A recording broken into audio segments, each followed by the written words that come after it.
Hey, and welcome to Leadership Tip Tuesday with Coach Ellis. Hey, this is the time when we talk about a few tips for leaders, whether you are emerging, existing, or exiting leaders. So we want to talk to you a little bit about leadership. So this past weekend, we had some significant leadership challenges in the state of Virginia. And I want to talk about the leadership tips we can take away from Charlottesville. That is probably the last time I talk about Charlottesville, but there are some major leadership principles that we need to look at. Number one is that when in charge, be in charge, and when you lead. So at the end of anytime there's something substantial that happens, people are looking to leaders to lead. The first thing we do as leaders is we own up to what the problem is. You can't confront something until you confront it. You can't identify it until you identify it.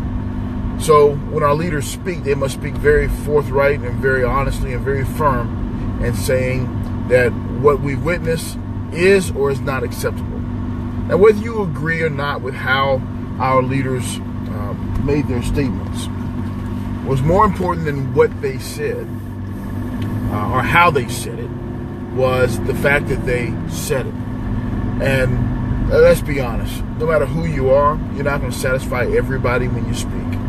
So whether or not you should call them by name or should make general references, the bottom line is you speak and say that this activity is not acceptable. Because here's what people will know as leaders, is that people are always one step behind the leader. If the leader runs, the people will walk. If the leader walks, people will crawl. If leaders crawl, people will sit. Leaders sit, people will lay down. Leaders lay down, people will sleep. The leaders sleep, the people will die. So leaders must always be out front, must always be ahead of the people. So the first thing is that when you're a leader, lead, be out front. Speak to the circumstances, situations, and conditions that you find. Number two, be decisive.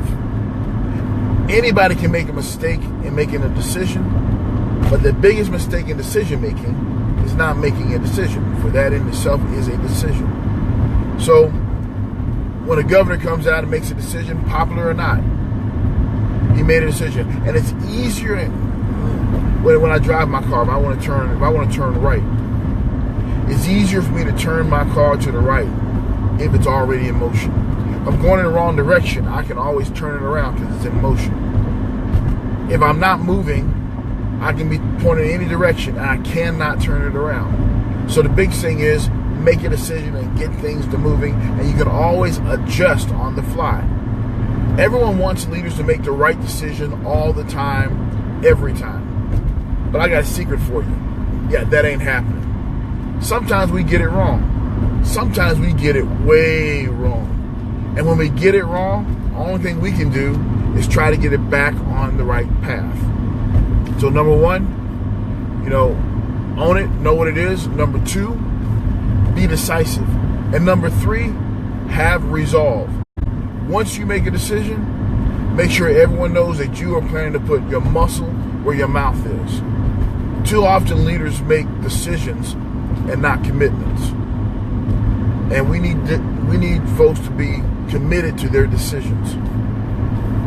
Now somebody say, well, Coach, that's the same thing. Well, I'm going to give you a quick story and tell you how it's not. When you eat breakfast this morning, most of us will have bacon and eggs.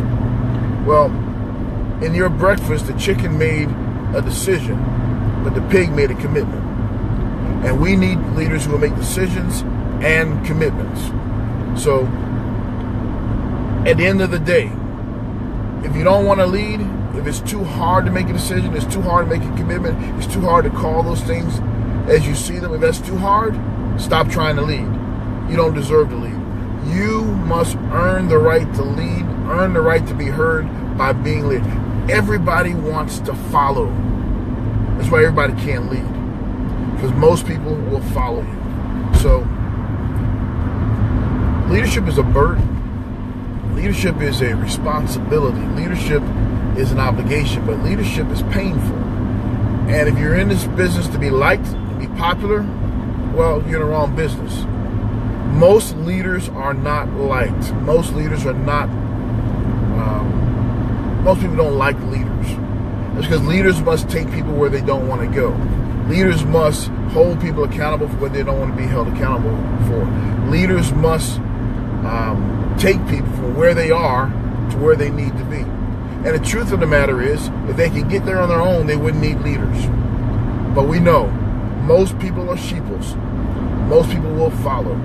So leaders must lead. And you've heard me say this before. If you don't like the leadership you have, right, then step up and lead. Because oftentimes those with the gifts, talents, abilities, and skills don't. So we're stuck with those who simply want to. And when we get stuck with leaders who want to, we get what we ask for. So leaders, make a decision. Be decisive. Be committed. And call those things as you see them. Hey, I'm Coach Ellis. Join me next week for Leadership Tip Tuesday. In the meantime, have a one-tabulous day, and we'll see you next week. Lead, because the world is waiting on you. We'll talk to you next week.